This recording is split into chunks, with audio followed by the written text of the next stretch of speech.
Let's talk about this with Mikey P. So let's bring in Mikey P right now. Mikey P, come on. Come on, Mikey P. Come on.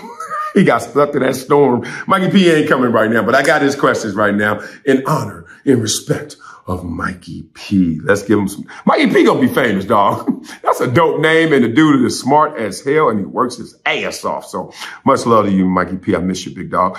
Here's his first question. Last season, the Chargers won 10 games against these quarterbacks. Oh, God. I already know where we going. The quarterbacks are sorry, so y'all hyped up too much, or y'all sorry. Let's go. All right, here we go.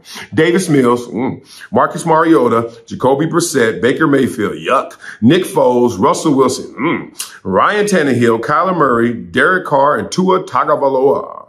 Did I say Tua right? The Chargers then blew a 27-0 lead in the playoffs and lost. Are the Chargers an overhyped team heading into the 2023 season? I don't know where the hype level is. It's hard for me to measure. What do y'all think? I think teams are looking for the Chargers to make the playoffs, and this time not to give up 27 points and then end up losing, 40-something to 30, whatever the hell the end of the game is. I lost my mind. I lost my life almost when they started to collapse. I remember at halftime, my son was like, Dad, I think it was 27-3. Dad, man, the Chargers are killing them. That is over. And I said, son, as my coach used to always say, if you put up 27 in the first half, don't be fooled. They can still put up 27 or more in the second half. Same amount of time, right? So be careful. Don't get complacent. Well, whatever happened, we certainly were complacent. So I don't think we're overhyped. We're going to be a playoff team for sure. I mean, come on, Justin Herbert is silly. And the team is loaded. We got receivers everywhere. Like, we got a squad. Don't play with that. It's just, how do I think they'll perform this year is his second question. I really think that, I can't lie. Conference championship, I think, is the ceiling. I would love to say Super Bowl and be a great Charger, lighted up boat fan. I can lie to myself, but I'm not going to the stadiums with that expectation. Now, make me a liar, make me a fool, do that all day, but I don't think this team is going past Kansas City in the AFC Championship game, Buffalo, AFC Championship game. You know what I mean? Like, come on. Cincinnati, AFC. Damn. What's the NFC over there looking like? The last question is, will they advance further in the playoffs this year? I already asked that, Mikey. God dang, don't you listen? I'm stupid. All right, here's the second question. He already wrote that, so it ain't on him. Staying in AFC West, Stephen A. Smith and Big Swagoo, Marcus Spears, respect, had an argument on the Chiefs' chances of repeating as Super Bowl champs. Stephen A. argued that the AFC is too stacked to assume the Chiefs should be favorites to win a second straight Super Bowl. You're damn right. I mean, it's stacked. I don't know about not thinking they're the favorites. They're the favorites, but it's stacked. He mentioned the Bengals, Ravens, Bills, and now Jets with Aaron Rodgers as other AFC threats. Spears argued that while the AFC is stacked with elite quarterbacks and teams, Patrick Mahomes, what's up, Mahomes, is the best quarterback in the NFL and should be expected to lead the Chiefs to being Super Bowl favorites. He cited that the Chiefs made 5 straight AFC championship games and earned the respect to be the preseason Super Bowl favorites. Who do you side with in this debate, Stephen A. or Swagoo? Look, I done ate enough crow talking about Patrick Mahomes in any way that is not flattering. Let me just say that. Oh, sorry. That's the football guys just slapping me every time I think something bad about Patrick Mahomes. That sucker there. And I never thought bad about him. I just didn't always think it was going to add up like it does. Now, he's won 2. So now it's like, all right, respect. He is on the fast track to trying to be the GOAT. He's certainly the baby GOAT already.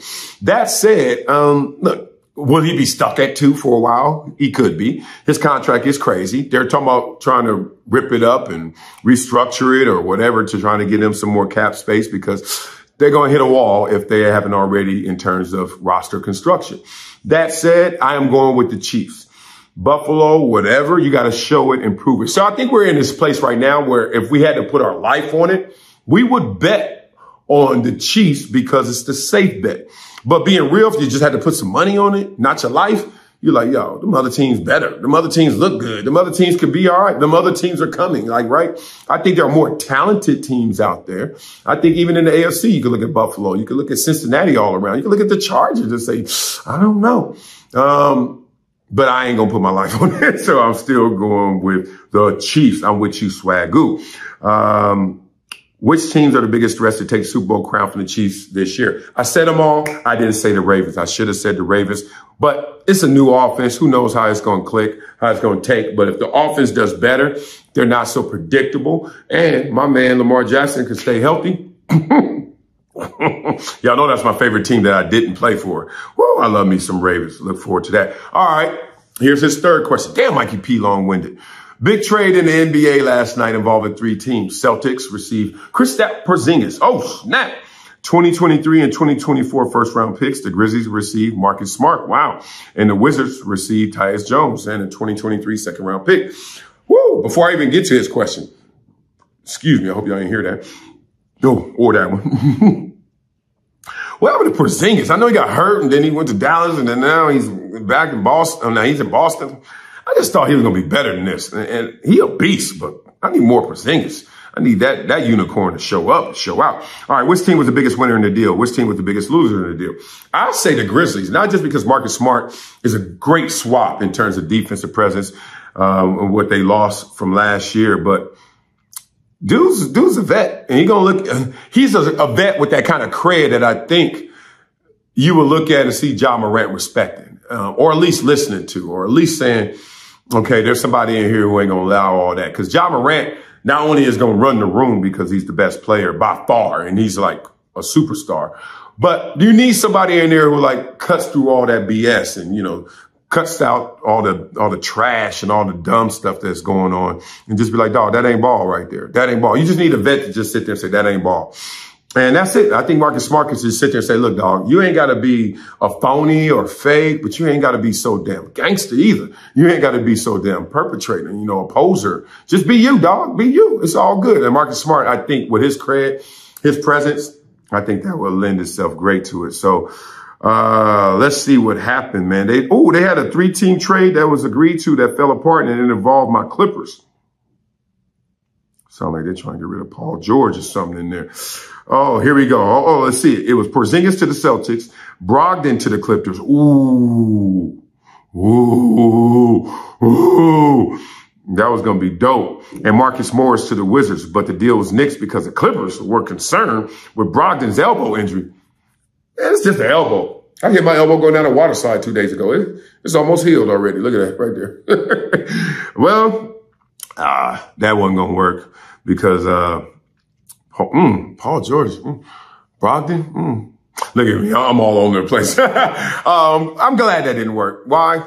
I don't know, because there's maybe something bigger looming other than that. But as long as they keep our 2 guys together, we got a shot, and we got a better shot if we let one of them go because we can't rely on them. We need to reimagine our scenario. Did y'all catch that? I think we're amazing the way we are, but we could be better if they maybe let Paul George do his thing, not based on his game, but just based on the fact that our 2 guys can't stay healthy, and we need to reimagine our roster.